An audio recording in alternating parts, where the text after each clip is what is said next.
دوائی دی, اس کو مرہم ورم لگائے, تو ناک میں سخت بدبودار قسم کا نزلہ مستقل ٹھہر گیا, اور سخت تنگ کرنے والا, شدید بدبودار. جب اس کا علاج میں نے کیا تو سر کا ایگزیما واپس آ گیا. بعض دفعہ انتڑیوں کا علاج کیا تو ایگزیما باہر آ گیا. بعض دفعہ رحم کی جھلیوں کا علاج کیا تو ایگزیما باہر آ گیا.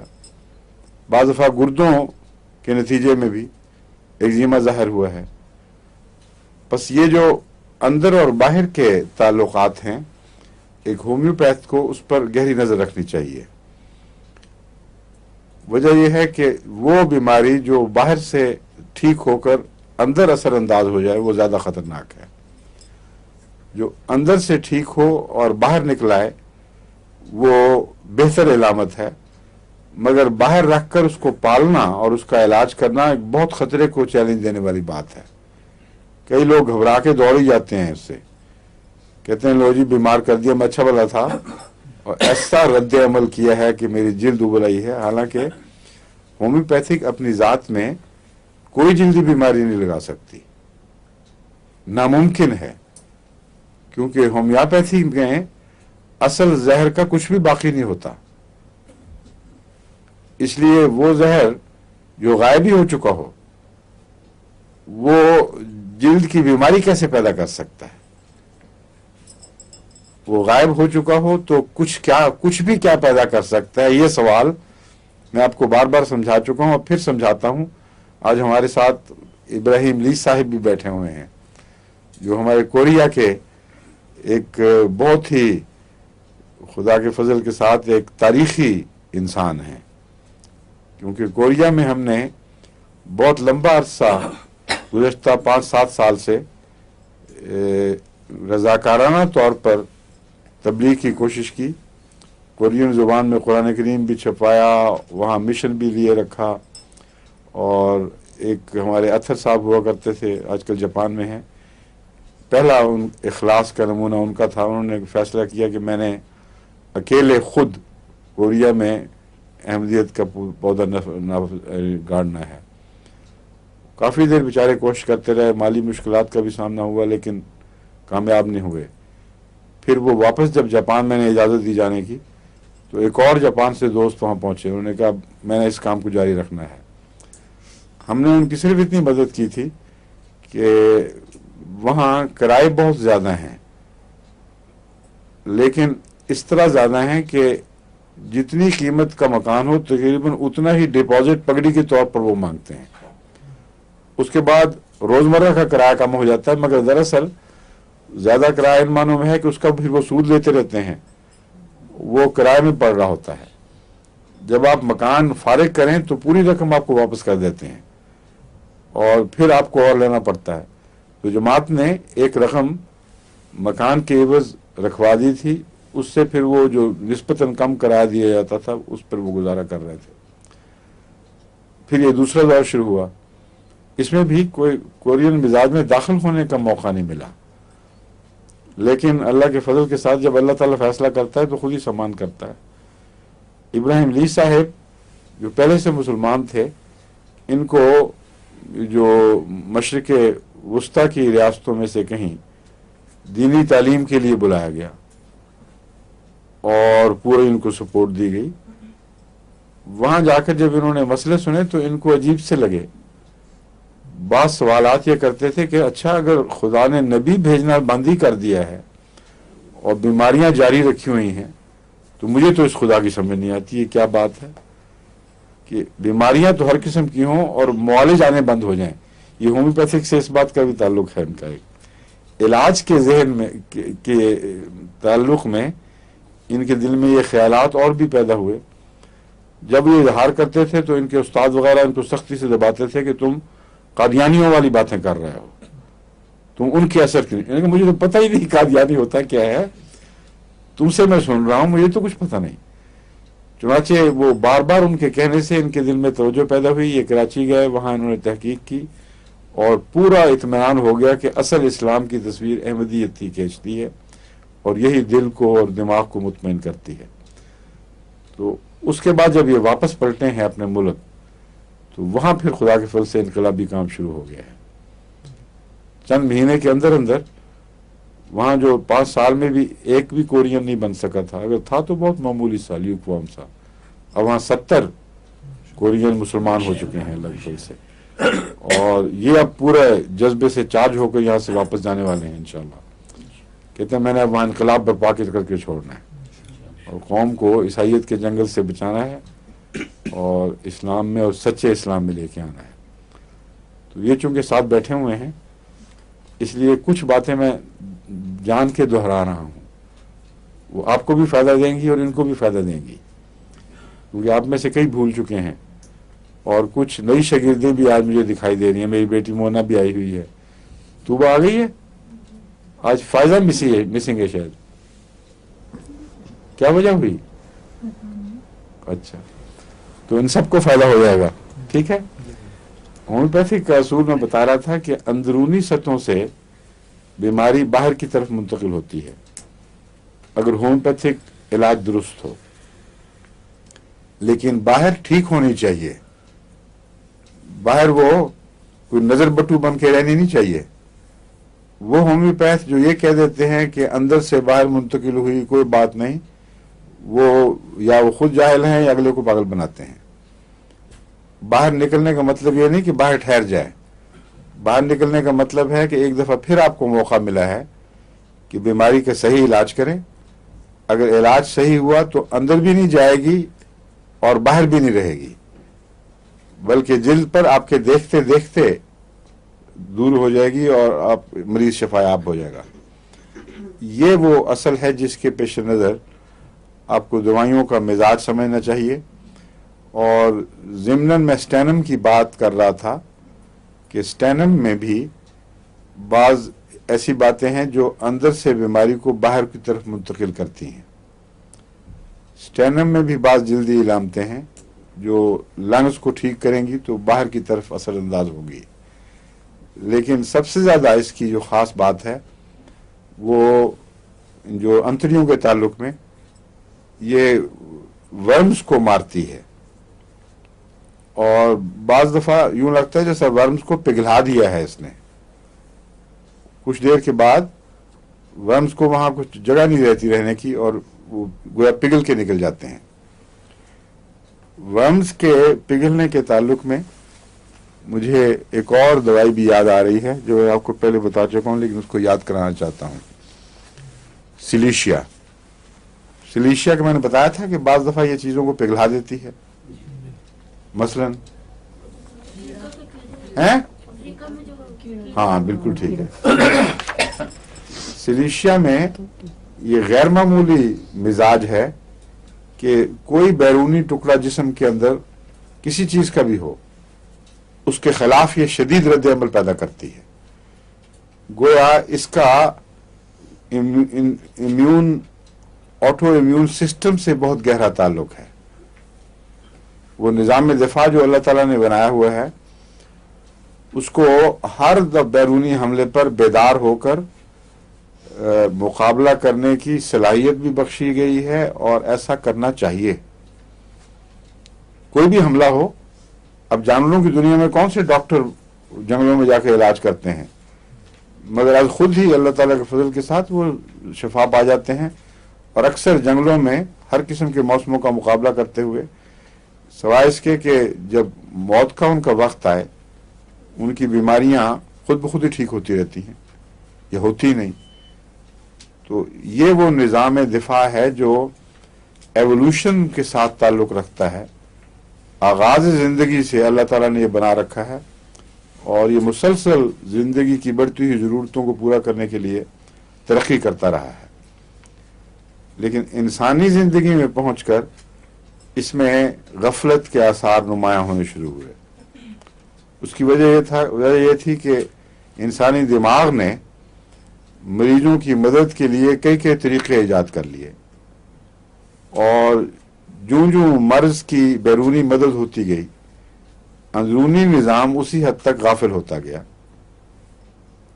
مثلا اگر کسی شخص کو کانٹا چبھتا ہے ٹوٹ کے اندر رہتا ہے. تو یہ نظام جو میں بیان کر رہا ہوں اس کو اس کانٹے کو بہرحال نکالنا چاہیے. اور جانوروں کے کانٹے کون موچنوں سے کھینچ کھینچ کے نکالتا ہے؟ کچھ دیر کے لیے تھوڑی سی ان کی سویلنگ بنتی ہے اور وہ پیپ معمولی سی اس کے گرد گرد بن کر اس کو باہر پھینک دیتی ہے. اور سوائے اس کے کہ بہت خطرناک چیز ہو جو مثلا گولی جو پھیپھڑوں میں بیٹھ جائے، اور ورنہ جانور اس کا علاج خود ہی کر لیتے ہیں. انسانوں میں رفتہ رفتہ بیرونی مدد کے سہارے کی عادت پڑ گئی اور نتیجتاً جسم از خود ان بیماریوں کے احساس کے لیے جاگتا نہیں ہے. یعنی احساس ہی نہیں پیدا ہوتا کہ کوئی بیماری اندر پڑی ہوئی ہے. تکلیف ہے لیکن اس کو وہ احساس نہیں میں کہہ رہا. تکلیف کا جو احساس ہے وہ اپنی ذات میں صرف بیماری کی شعوری اطلاع ہے. انسانی جسم میں دو قسم کے اطلاعوں کے نظام ہیں. ایک ہے شعوری، ایک ہے لاشعوری. شعوری اطلاع جو ہے وہ دماغ کو متنبع کرتی ہے کہ اٹھو کچھ کرو اس کا، اور لاشعوری اطلاع نظام دفاع کو متنبع کرتی ہے. دماغ کی اطلاع کے نتیجے میں انسان ڈاکٹر کے پاس دوڑ جاتا ہے اور ڈاکٹر کو کہتا ہے کہ دیکھو یہ کانٹا چبھ گیا ہے، یہ فلاں تکلیف ہے، یہاں جوڑ میں درد ہو رہی ہے، اس کا کچھ کرو. اب وہ بھی بیرونی علاج کی سوچتا ہے. لیکن ایک نظام ہے جو اندرونی اطلاع کا نظام ہے، اس کا انسان کو پتہ بھی نہیں ہوتا اور ہر جانور میں وہ جاری ہے. وہ اطلاع یہ ہوتی ہے کہ ایک ٹی سیلز ہوتے ہیں انسان کے اندر، وہ غالباً یہ نظام اطلاعات کا چلاتے ہیں اور پھر آگے انفارمیشن پہنچاتے ہیں. بہرحال جو بھی ہے اس کی تفصیلات اس وقت میرے ذہن میں نہیں، مگر میں اس کے متعلق جانتا ہوں، مطالعہ میں نے کیا ہوا ہے. اصطلاحیں چھوڑ دیجئے، اصل مضمون میں آپ کو بتا دیتا ہوں. جسم میں جہاں بھی کوئی بیماری پیدا ہو، کوئی بیرونی جراثیم داخل ہو، وائرس داخل ہو، یا کوئی کسی چیز کا ٹکڑا اندر چلا جائے، مثلا ہڈی کا ٹکڑا رہ جائے یا سوئی کا ٹکڑا یا گولی رہ جائے، جو بھی شکل ہو، اس کے اوپر اندر یہ ہوتا ہے کہ فوری طور پر جو میسنجر سیلز ہیں آر این اے، وہ حرکت کرتے ہیں اور اس جگہ جہاں بیماری موجود ہے وہاں سے وہ ان گلینڈز کی طرف منتقل ہوتے ہیں جہاں بیماری کے دفاع کا نظام مقرر ہے. ان دفاعی سیلز میں وہ معین پیغام پہنچاتے ہیں کہ فلاں جگہ یہ تکلیف ہو رہی ہے اور اس کی فکر کرو. اس کے جواب میں وہاں سے پھر پیغامبر بھیجے جاتے ہیں جو زیادہ صلاحیت رکھتے ہیں بیماری کی نوعیت معلوم کرنے کی. وہ فوری طور پر دوڑے دوڑے وہاں پہنچتے ہیں اور اس کا جائزہ لیتے ہیں کہ کیا بیماری ہے، کس نوعیت کی بیماری ہے، اس کا علاج کرنے کے لیے ہمیں کس قسم کے سپاہیوں کی ضرورت ہے. ہر بیماری کے لیے ایک جیسے سپاہی نہیں ہوتے. نہ جسم پہ مارشل لا لگا ہوا ہے کہ ہر وقت فوجی کا قبضہ رہے. یہ جسم، انسانی جسم، دنیا کی بیوقوف حکومتوں کے لیے ایک آنکھیں کھولنے والی مثال ہے. دفاع کی صلاحیتیں رہتی ہیں مگر دفاع کو بے وجہ پالا نہیں جاتا. اگر ہر قسم کے دفاع کو جسم میں پالا جاتا تو تمام انسانی غذا وہ بیماریوں کے امکانی دفاع کے لیے خرچ ہو جاتی. تمام صلاحیتیں اسی پہ لگی رہتی اور جسم کی صحت مند نشو و نما کے لیے غذا باقی نہ رہتی. یہ ایک ضروری واقعتاً ہونے والی بات ہے جو روزمرہ زندگی کو خطرے کے طور پر لاحق ہو جاتی. لیکن خدا تعالیٰ نے زندگی کو چونکہ ڈیزائن کیا، اس نے اس کو محفوظ رکھا ہے. وہ جاہل قومیں جو دفاع کے اوپر ضرورت سے زیادہ خرچ کر کے ہر وقت دفاع پالتی رہتی ہیں، ان کی اقتصادیات کو شدید نقصان پہنچتا ہے اور بھوکے، کمزور، بے جان، بے خون لوگ زیادہ دکھائی دیتے ہیں. اس کی وجوہات خواہ کوئی بھی ہوں، یعنی صرف یہ وجہ نہیں کہ خام خواہ کرتے ہیں لوگ، اپنی اخلاقی سیاسی غلطیوں کی وجہ سے مجبور ہو جاتے ہیں کہ وہ ہر وقت خطرہ محسوس کریں. اور یہ ایک عجیب بات ہے کہ جتنا غریب ملک ہے اتنا ہی اس کو خطرہ زیادہ ہے، اور جتنا خطرہ زیادہ ہے اتنا غریب ہوتا جاتا ہے، کیونکہ خطرے کے پیش نظر اپنی طاقت سے بڑھ کر اس کو اپنے دفاع پہ خرچ کرنا پڑتا ہے. اور بعض ملکوں میں، ہندوستان اور پاکستان میں، یہ جو لڑائیوں کے ہر وقت کے خطرے سر پہ لٹکے ہوئے ہیں، اس کے نتیجے میں 60% سے بعض دفعہ زائد، پاکستان میں ایک موقع پر 65% کا اندازہ بتایا گیا تھا، تمام ملک کی دولت کا 60% یا 65% یہ سپاہی پالنے پر اور دفاع کے انتظام پر خرچ ہو رہا ہے. اور جو امیر قومیں دفاع کو افورڈ کر سکتی ہیں، جو بہت بڑے بڑے خرچ کر سکتی ہیں، ان کا حال یہ ہے کہ یورپ میں نیٹو وغیرہ کے ضمن میں جب بحثیں ہوئیں تو یہ مشورہ دیا گیا کہ 7% ہم اپنی پوری دولت کا دفاع پر خرچ کریں. بڑا سخت رد عمل ہوا یورپ میں کہ ہم کیوں 7% خرچ کریں، اقتصادی ضروریات سے اتنی بڑی رقم دفاع پر خرچ کریں، یہ نہیں ہو سکتا. چنانچہ یہاں 7% بھی قبول نہیں، جو امیر ملک ہیں اور جو غریب بھوکے مر رہے ہیں، وہاں 60 سے 65% اپنے دفاع پر خرچ کر رہے ہیں. اس کا مطلب بھی مریض لوگ ہیں، نظام درہم برہم ہو گیا ہے، صحت نہیں ہے. باقی سب مصیبتیں وہ بیماری کی بدحالیوں کے نتیجے میں پیدا ہوتی ہیں. اب میں اللہ کا تعالیٰ کا قائم کردہ نظام آپ کو بتاتا ہوں، کتنا خوبصورت، کتنا حیرت انگیز ہے. دنیا میں جتنی بھی بیماریاں ممکن ہیں، کینسر کی سب قسمیں ملا لیجیے آپ، ان سب کے لیے دفاع کا پوٹینشل جسم میں موجود ہے. یوں آپ سمجھ لیں کہ ارب سال کی تحقیق کے نتیجے میں جو زندگی نے ترقی کی ہے، یہ خدا کے فرشتے اس پہ کام کر رہے تھے اور تحقیق کر رہے تھے. ہر بیماری کے احتمال کو پیش نظر رکھ کر جسم کے اندر ایسے کارخانے قائم کیے گئے کہ اگر ضرورت پڑے تو وہ اس بیماری کے دفاع کے لیے مناسب حال سپاہی تیار کر سکیں. بس نظام موجود ہے اور سپاہی موجود نہیں. دفاع کے کارخانے موجود ہیں اور بے وجہ ٹینک اور ہوائی جہاز اور سمندری جہاز وغیرہ تیار نہیں کیے گئے، لیکن الرٹ ہونے کا نظام ہر وقت موجود ہے. یعنی جسم کے کنارے پر بھی کہیں کوئی واقعہ ہو جائے تو اس کی نگرانی کا انتظام ہر وقت موجود ہے.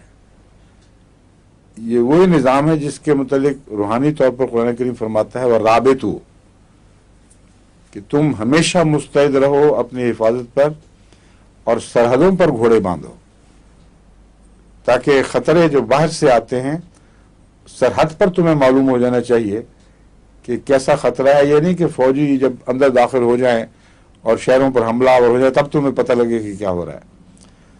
تو اللہ تعالیٰ نے جو انسان کا نظام دفاع بنایا ہے وہ ہر وقت سرحدوں پر مستعد ہے.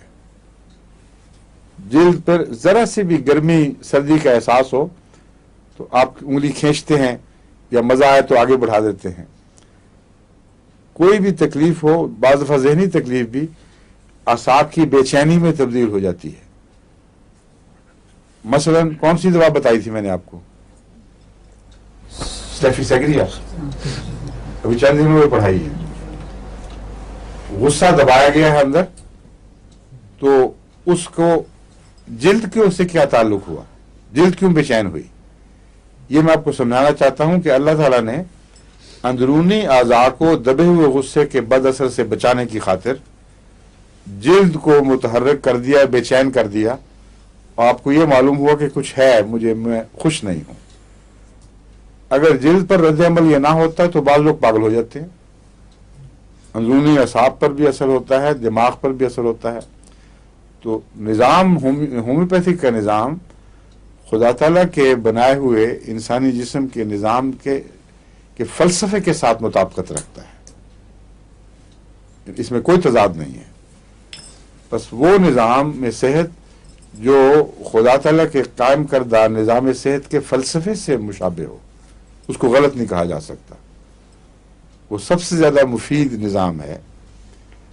بس وہ اندر سے باہر کے حملے، باہر سے اندر کے حملے، یہ بعض لوگ اس وجہ سے رد کر دیتے ہیں کہ وہ یہ سمجھتے ہیں کہ جو ازینہ یعنی ناک کے اندر کی جو بدبودار بیماری تھی، اس کے جراثیم اور ہیں، اور جلد کے پر یعنی سر کے اوپر جو کھجلی سے یا ایگزیمے سے جراثیم ظاہر ہوئے ہیں اور پپڑیاں بنتی ہیں، ان کے اندر پیپ میں پلتے ہیں، وہ اور جراثیم ہیں. وہ کہتے ہیں ہومیوپیتھ پاگل ہیں، وہ کہتے ہیں کہ یہ وہی بیماری اندر چلی گئی، وہ اور جراثیم بھی اور جراثیم. ہومیوپیتھک فلسفی میں جراثیم کے ناموں کی بحث نہیں چلتی، وہاں یہ چلتی ہے کہ جلد کو خدا تعالیٰ نے جو اپنے دفاع کی طاقت بخشی ہوئی تھی، وہ ایک ہی گھر میں پلنے والے سب بچوں کو ہے. ایک کا کوئی ایگزیما ہو جاتا ہے، اس کے تو بیچاری کا سر کھجلا کے برا حال ہو جاتا ہے، ٹنیں کروانی پڑتی ہیں اور پھر بھی پپڑیاں جمتی ہیں. دوسرے بچے ہنستے کھیلتے کودتے، ان کو کچھ بھی نہیں ہوا سر کے اوپر. تو ہومیوپیتھ یہ کہتے ہیں کہ جراثیم کو کوئی اس سے دشمنی تو نہیں تھی، جلد میں جو دفاع کی طاقت ہے اس میں کمزوری واقع ہوئی ہے. وہاں اگر اس کا آپ نے اس کو کھرچ دیا اور کمزوری باقی رہی تو یہ کمزوری اندرونی جلد کی طرف منتقل ہو جاتی ہے. وہ دفاعی کمزوری بنیاد میں ایک ہی چیز ہے، وہ اندر جائے گلینڈز پر جائے، لیکن وہ ایک کمزوری ہے جس نے بیماری کے دفاع کی اہلیت نہیں پائی، جس کے اندر سے دفاع کی اہلیت ختم ہو گئی ہے. پھر جو جراثیم جس جگہ کے مناسب حال میں وہیں حملہ کریں گے. وہ انتڑیوں میں ورمز بن سکتے ہیں، لیکن یہ مطلب نہیں کہ سر کا ایگزیما ختم ہوا تو یا ناک کا نزلہ ٹھیک ہوا تو انتڑیوں میں ورمز بن گئے. ورمز انتڑیوں میں کیوں ہیں، یہ بحث ہے ساری. اکثر انسان اب رفتہ رفتہ زیادہ ہو رہے ہیں انتڑیوں کے بیمار، لیکن ایک زمانہ تھا کہ وہی پانی پیتے تھے، بلکہ گندے پانی پیتے تھے اور انتڑیاں ان ورم سے پاک رہتی تھیں. جانور بھی وہی پانی پیتے ہیں جس میں بعض دفعہ ایسے خطرناک جراثیم ہیں کہ انسان کو چند سیکنڈ میں ختم کر دیں، مگر ان کو کچھ بھی نہیں ہوتا. وہ گندا پانی اور غلاظت جانوروں کو کھاتے دیکھیں، ان کے تصور سے بھی متلی ہوتی ہے اور طبیعت خراب ہو جاتی ہے، لیکن ان کو کچھ بھی نہیں ہوتا، آرام سے کھاتے ہیں. وجہ صرف یہ ہے کہ جراثیم تو ہیں، لیکن چونکہ جانور نے ایک لمبا عرصہ اپنے دفاع کی جدوجہد کی ہے اور اس کو بیرونی سہارا نہیں ملا، اس لیے اس کا دفاع جو تھا وہ ہر اس چیز کے لیے تیار شدہ ہے جو عام طور پر حملے کرتی رہتی ہے. اور انسان کے جب سے دماغ نے کام شروع کیا، اس کا قدرتی دفاع نسبتاً سست ہونے لگا اور اس میں بیداری کم ہوتی چلی گئی، غفلت بڑھتی چلی گئی. ہومیوپیتھی اس سوئے ہوئے دماغ کو جگانے کا نام ہے اور کچھ نہیں ہے. باہر سے کوئی دوا براہ راست ایسی نہیں جاتی جسم میں جو کسی قسم کے جراثیم، بیکٹیریا یا اور قسم کی غدودی کمزوریوں کو براہ راست ٹھیک کر سکے. کچھ بھی نہیں جاتا، بلکہ یہ دیکھا جاتا ہے کہ یقینی ہو جائے یہ بات کہ کوئی بیرونی زہر، کوئی بیرونی جراثیم کی پیداوار پس وغیرہ قسم کی صورت میں جسم کے اندر نہ داخل کی جائے، بلکہ اس کو اتنا کمزور کیا جائے کہ عملاً وہ نابود ہو جائے.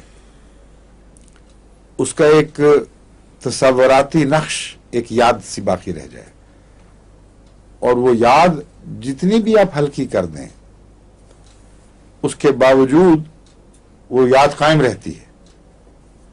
اور یہ وہ نظام شفا ہے جس کا فی الحقیقت روحانیت سے گہرا تعلق ہے.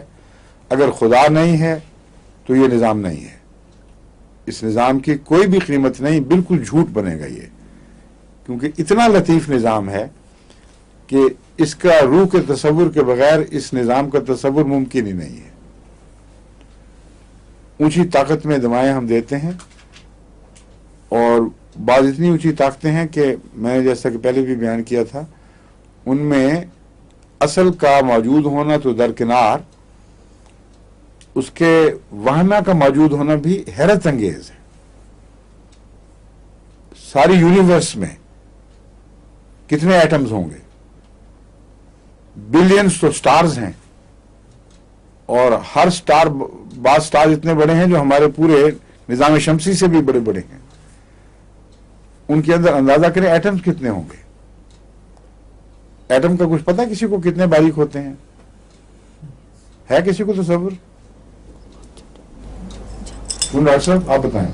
اور دینی بھی بہت الیکٹران مائکروسکوپ سے مشکل سے نظر آتے ہیں. نہیں، اس کا کوئی تصور ایسا بتائیں کہ اندازہ ہو جائے ہمیں کہ مالیکول اور ایٹم ہوتے کتنے چھوٹے چھوٹے ہیں. اس کی بعض مثالیں سائنٹسٹ نے بیان کی ہیں. جہاں تک ان کے بیرونی سائز کا، کل سائز کا تعلق ہے، وہ سائز بھی فرضی ہے. صرف اصل سائز ان کا بہت ہی چھوٹا ہے. وہ کہتے ہیں کہ اس کی مثال ایسی ہے جیسے ایک بڑے ہال میں ایک مکھی برق رفتاری سے ہال کا چکر لگا رہی ہو، تو اس کے بیرونی چکر کو آپ اس کا اندرونی مرکزی خلیہ کا کنارہ سمجھتے ہیں، اور سمجھتے ہیں کہ ہال یہیں سے شروع ہو رہا ہے. ایک ہال، ایک دیکھیں نا، کوئی رسی دیں، کوئی مثال دوں، گھمائیں کسی کو تیزی سے یوں، اب انگلی گھومتے گھومتے ایک لکیر بن جاتی ہے. رسی پر روڑا باندھیں، گھمائیں تو وہ ایک لکیر بن جاتی ہے. دیکھنے والا یہ سمجھتا ہے کہ ایک خول سا بنا ہوا ہے، اس میں آپ داخل نہیں ہو سکتے، اور اگر ہوں گے تو پتھر لگے گا سر کے اوپر. یعنی ہر جگہ وہ موجود ہے اپنی رفتار کی وجہ سے. کیوں؟ اچھا ٹھیک ہے. ہاں، یہ ہے مثال کے طور پر. دیکھیں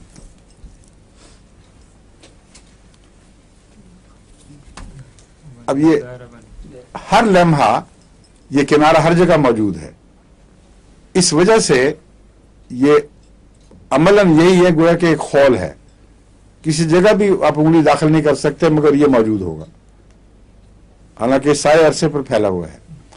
تو دیکھنے میں اگر یہ تار یہ اتنی لمبی ہوتی کہ ایک ہال جو بس نچلا ہال جو ہے اس کے اوپر تک یہ جاتی، اور اندر سے کوئی اس کو گھما رہا ہوتا، تو ہال کا جتنا بڑا ہونے کا تصور ہے وہ تصور پیدا ہوگا، حالانکہ ہال خالی ہے بالکل.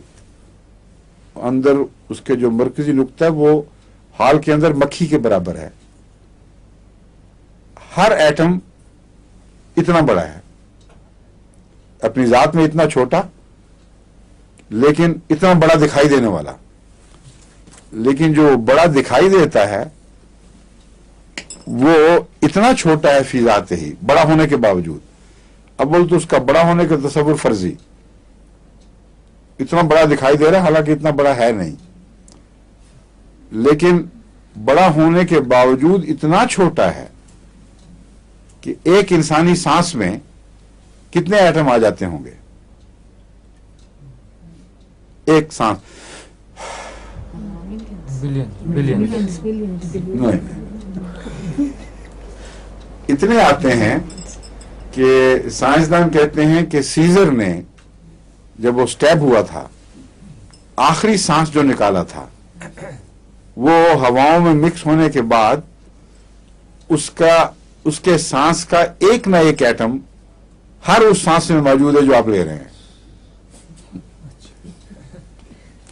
دنیا کی فضا میں وہ مل جل کر اتنا زیادہ پھیل گیا کہ ایک سانس اور ایک ایٹم میں جو نسبت ہے حجم کی وہ ایسی ہے کہ اس میں اتنے ایٹم موجود تھے کہ ساری دنیا کی ہوا میں جو ہم سانس لیتے ہیں اس میں اگر اس کو برابر مکس کرتے ہیں تو ایک سانس بھر کی جگہ میں ایک نہ ایک ایٹم ضرور سیزر کا ہے جو اس نے سانس لیا تھا. اب بتائیے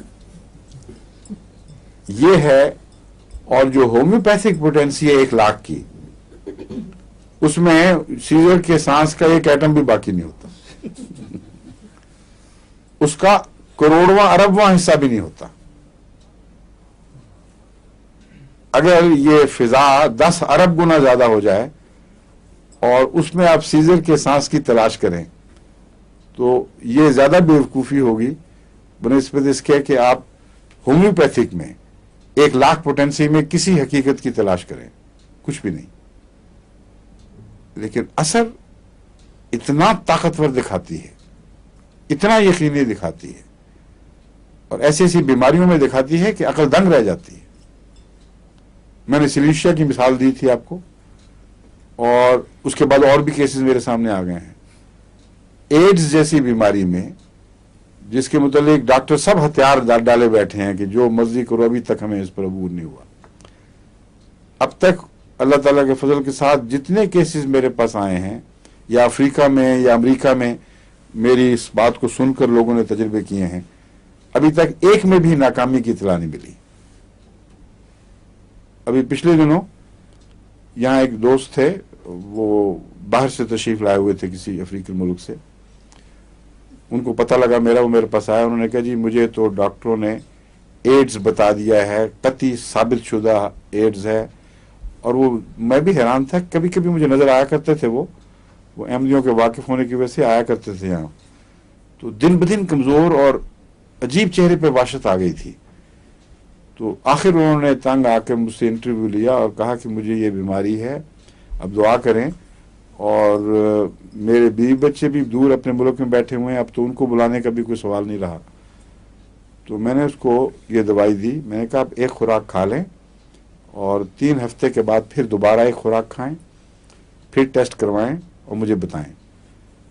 تو اسی انسٹیٹیوٹ کے پاس وہ دوبارہ گئے, اور ویسے تو دیکھنے سے ہی پتہ چل گیا تھا کہ کہاں پلٹ گئی ہے, لیکن 2 خوراکوں کے اندر اس کے بعد وہ پرسوں مجھے ملے ہیں یا 3 دن پہلے, 7 ہاسپٹل کا سرٹیفکیٹ لے کے آئے تھے, کہتے ہیں یہ سرٹیفکیٹ آپ کے لیے تحفہ ہے. میں نے سلیم کو کہا کہ اس کو کاپی کروا کے رکھ لو. اس میں لکھا ہوا تھا کہ ہم آپ کو بڑی خوشی سے اطلاع دیتے ہیں کہ آپ کے اندر ایڈز کا کوئی بھی بد اثر باقی نہیں رہا, اور آپ خوشی سے اپنے بیوی بچوں کو بلوائیں, نارمل زندگی بسر کریں, آپ کو کوئی خطرہ نہیں. اور یہ 1 لاکھ طاقت میں تھی سلیشیا. کوئی میتھمیٹیشین ہے یہاں؟ فوزیہ ہے, اس نے فزکس پڑھی ہوئی ہے. کیوں فوزیہ؟ تمہیں اندازہ ہے کہ 1 اگر لکھ دیا جائے اور اس کے ساتھ 2 لاکھ زیرو لکھے جائیں, اوپر بٹے کا نشان ڈال کر 1 لکھ دیا جائے کہ 1/1 2 لاکھ زیرو, تو یہ کیا بنے گا؟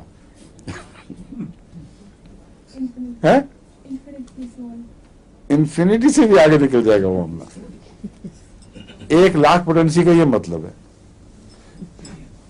اب بتائیں کہ اگر یہ بلائنڈ ایوولوشن کے نتیجے میں کچھ پیدا ہوا ہے اور جس سے مادہ ہی مادہ ہے, تو یہ کیسے اثر دکھاتی ہے چیز؟ لازماً ایک کائنات کا خالق ہے جو لطیف سے لطیف تر ہے, اور ایسی لطافتیں پیدا کر گیا ہے کہ ان کے ختم ہونے کا کوئی سوال ہی نہیں. دماغ ان کی کنہ تک بھی کبھی سفر نہیں کر سکتا. اور انفینٹی کے ایسے تصور ظاہر ہوئے ہیں سول کی کریشن کے ساتھ کہ کہیں بھی دماغ اس کو پہنچ کر یہ نہیں کہہ سکتا کہ میں اس کنارے تک پہنچ گیا ہوں. اور یہ روزمرہ کی باتیں عام ہومیوپیتھ جن کو الگ بھی نہیں آتی سائنس کی, ان کی ہاتھوں رونما ہو رہے ہیں, ان کو پتہ نہیں کہ ہم کر کیا رہے ہیں. 1 لاکھ پوٹینسی میں بعض دفعہ سلفر دے دی جائے تو, اور وہ مریض ہو سل کا, تو اس پر زلزلہ آ جائے گا اور وہ دیکھتے دیکھتے مر جائے گا.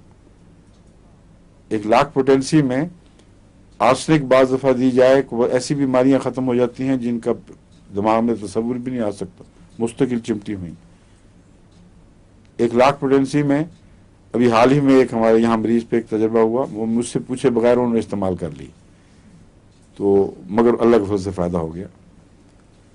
رسٹاکس میں دیا کرتا ہوں عموماً, وہ کمر کی